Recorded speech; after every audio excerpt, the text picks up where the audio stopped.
आज हम आप लोग के लिए लेकर आए हैं एक बार फिर से बिहार बोर्ड 2025 गणित विषय के 2 अंक वाले एक महत्वपूर्ण प्रश्न को। जैसा कि आप प्रश्न देख रहे हैं, प्रश्न है 65 तथा 117 का मस 65m-117 के रूप में हो तो m का मान ज्ञात करें। तो चलते हैं प्रश्न को हल करते हैं। बहुत ही सिंपल है।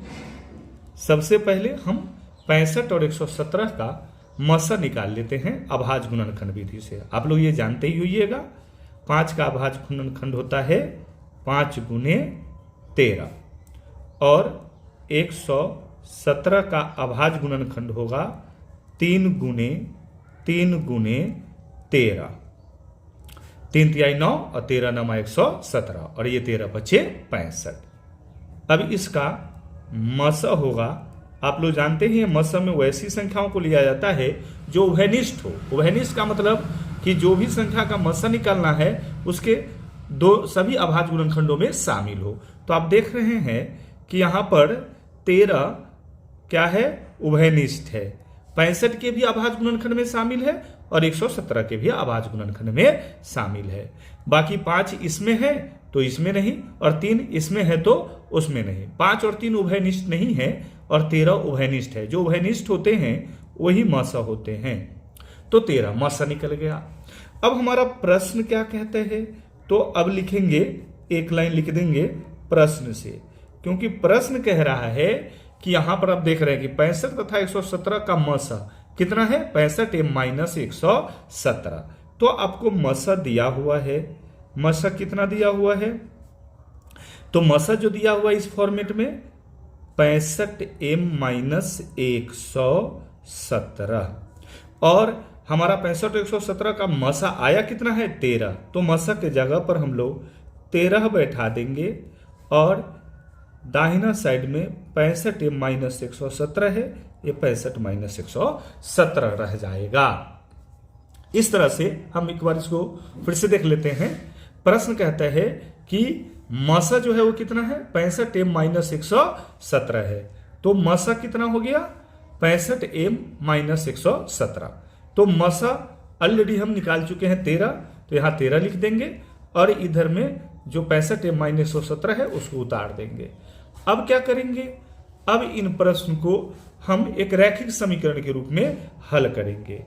या प्लस 65m है, इधर आएगा तो ये बाएं तरफ आने पर चिन्ह बदल जाता है, -65m हो जाएगा। बराबर में, ये बराबर के दाहिना में ही है और दाहिना में ही रख रहे हैं तो इसका चिन्ह नहीं बदलेगा। लेकिन ये +13 है, जब ये बराबर के इधर उठ के आएगा यानी बाएं से दाएं की तरफ आएगा तो इसका चिन्ह बदल जाएगा। यहां प्लस है तो यहां माइनस हो जाएगा। या -65m और -117 और -13 दोनों जोड़ेंगे तो दो ऋणात्मक संख्याओं को जोड़ने पर ऋणात्मक ही आता है। तो -117 और -13 -130। जैसे +117 +13 +130 होता, वैसे ही -117 और -13 -130 होगा। अब माइनस बाएं तरफ भी है और दाएं तरफ भी है तो माइनस को कैंसिल कर देंगे। तो हमारा बच के आएगा 65m और दाहिना तरफ आएगा 130। अब क्या करेंगे, m का वैल्यू हमको निकालने हैं तो m बराबर हो जाएगा 130। अब जानते हैं कि बाएं तरफ में जो गुना में होता है वो दाएं तरफ भाग में जाता है। तो ये 65m का मतलब 65 गुने m होता है। तो m यहां रह गया तो 65 गुना में है, ये कहां चला जाएगा, भाग में चला जाएगा। इसको काट देंगे, 65 से ये 2 मर्तबे कट जाएगा। तो इस तरह से हमारा फाइनल आंसर हो जाएगा m बराबर 2। ये हमारा आंसर हो गया।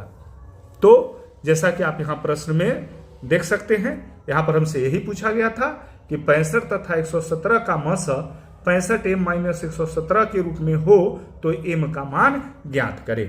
तो आपने देखा कि यहां पर आपको m का मान कितना आ गया, 2 आ गया। तो इस तरह से इस प्रश्न को हम आसानी से बना सकते हैं। 2 नंबर का ये प्रश्न है, मैट्रिक की परीक्षा में पूछे जाने की प्रबल संभावना है। इसलिए आप लोग इस तरह के और प्रश्नों को प्रैक्टिस कर ले ताकि आप अपना 2 नंबर पक्का कर ले। तो वीडियो कैसी लगी जरूर कमेंट बॉक्स में बताइएगा। चैनल पर नए हैं तो चैनल को सब्सक्राइब कीजिए। मिलते हैं फिर अगले वीडियो में नेक्स्ट टॉपिक के साथ। तब तक देखते रहिए आप अपना ही यूट्यूब चैनल दीप बिहार।